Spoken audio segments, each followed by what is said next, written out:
can't stop smiling this morning. Commandant, you honor Sherry and I. We're honored and humbled to have received your endorsement for the promotion and obviously for this command. And you two set the example you have throughout your career, but especially your last 2 or 3 duty stations, with how you bring a team together, how you take care of the families, that total force. And you are certainly the example that Sherry and I follow as we command Marine Forces Reserve. So thanks so much for that. Sergeant Major and Susan, thank you for being with us here today. That makes us very special. It's great to see the command team here, which we have in the past, in various videos and things that we've seen here in the not too fast future. General officers and flag officers, you honor us being here today. Thanks so much. And I've renewed acquaintances throughout the commanders and the senior officers that are here today. It's so good to see my brothers in uniform, and look forward to working with all of you. To the senior civilian leaders and dignitaries that are here today from the Manpower and Reserve Affairs community, look forward to working with you. We have some challenges out there, and from the national level and the state level and the city level for Louisiana and New Orleans, we are delighted to be here. And that's one of the reasons I'm smiling so broadly today.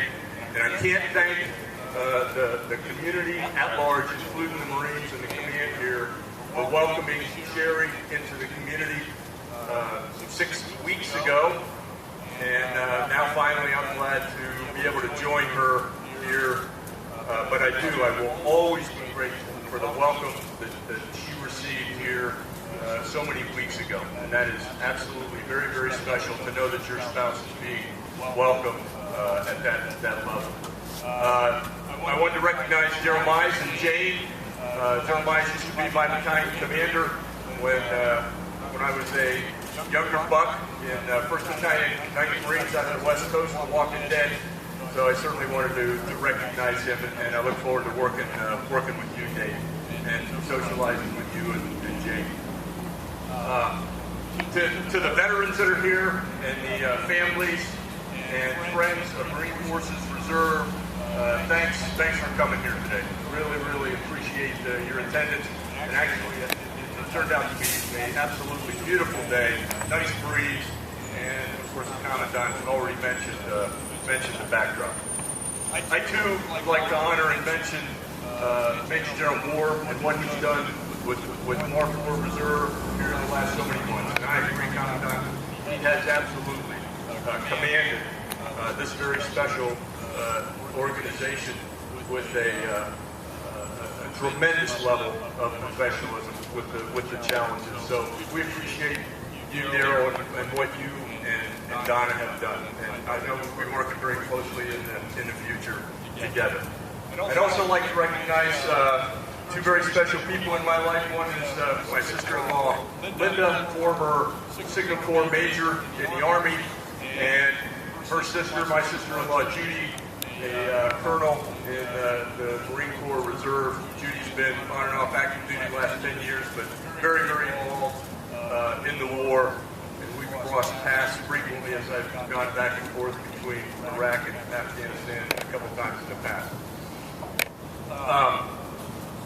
The Marine Forces Reserve has absolutely been involved in the last 10 years.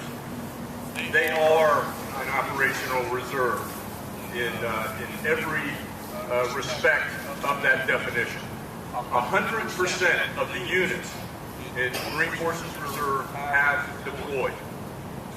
Over 60,000 Marines have deployed multiple times to OIF, OEF, and other locations. Currently, we have 4,100 Marines deployed to Afghanistan and OEF, to Northern Africa, and other locations around the world, supporting that total force which the Marine Forces Reserve is a part of. During that time, last 10 years, we've lost 157 Marines and 7 sailors that have served with the Marines. We've had 1,250 wounded. So those sacrifices occur in Marine Forces Reserve just as total. We also, with the active component, remain that American Expeditionary Force is ready.